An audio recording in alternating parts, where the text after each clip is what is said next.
დემოკრატიული ჩართულობის ცენტრში ტრადიციული მეთევზეობის ხელშეწყობის პროგრამის ფარგლებში მეთევზეთა ასოციაციის პრეზენტაცია გაიმართა.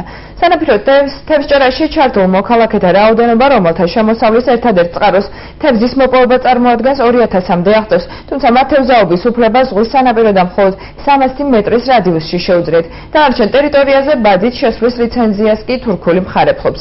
ადგილობრივების განცხადებით, ლიცენზირებული სეინერები ხშირად კანონის შესაბამით მოქმედებენ და აკრძალულ ტერიტორიებზე შესვლასაც არ ერიდებიან, თუმცა გარემოს დამცველი ორგანიზაციები ფაქტებს რეაგირების გარეშე ტოვებენ. საომავლოდ ასოციაციამ მიზნად მეთევზეთა უფლებების დაცვასა და ნავმისადგომის მშენებლობის საკითხის მოგვარებას ისახავს.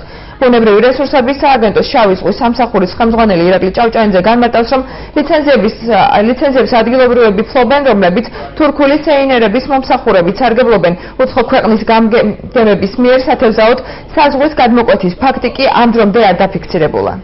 მეორე პრობლემა, რომელიც ვცდილობთ გავაზრდოთ ადგილობრივი თემები და გადავწყვიტოთ ის პრობლემები, რომელიც აქვს ჩვენ სანაპირო მეთევზეებს. კერძოდ, საუბარი გვაქვს 300 მეტრზე, ანუ სახელმწიფო დადგენილი, თავის დროზე დადგენილი ნორმის, ასე ვთქვათ, 300 მეტრის გამოსავლის მოძიებას, რომ მეტი კონდენტ პარტო კონდენტ, ასე ვთქვათ, მისაწვდომობა სიღრმეზე.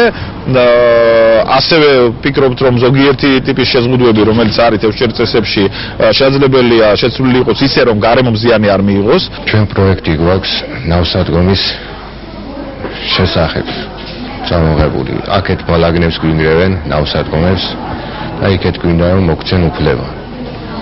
ეს გვინდა ჩვენ აჭარის ლიდერს უნდა შევხვდეთ. ალტერნატიული ფართი გაქვს თქვენ? არ გვაქვს და თავრობის დახმარებით გვინდა ეს ყველაფერი გავაკეთოთ. სრულ პაკეტს, ანუ 100% ლიცენზიას ფლობს 5 ქართული კომპანია. ეს არ ნიშნავს, რომ თურქები შემოდიან და საქართველოში ლიცენზიის საფუძველზე ეთევზაობენ. ეს არის ამ ლიცენზიანტების მიერ დაქირავებული სეინერები, რომლებიც ახორციელებენ ამ ლიცენზიანტებისათვის მათი ლიცენზიის ფარგლებში არსებული რესურსის რეწვას. რაც შეეხება თუ რა რესურსს რეწავენ ეს სეინერები, როგორც წესი, ვინაიდან ეს არის რესურსი სარეწაო მნიშვნელობის საქართველოში სამწუხაროდ მხოლოდ კაფშია, ისინი მხოლოდ კაფშიას იჭერენ და ძალიან იშვიათად რაღაც მინიმალური რაოდენობით სტავრიდას იჭერენ.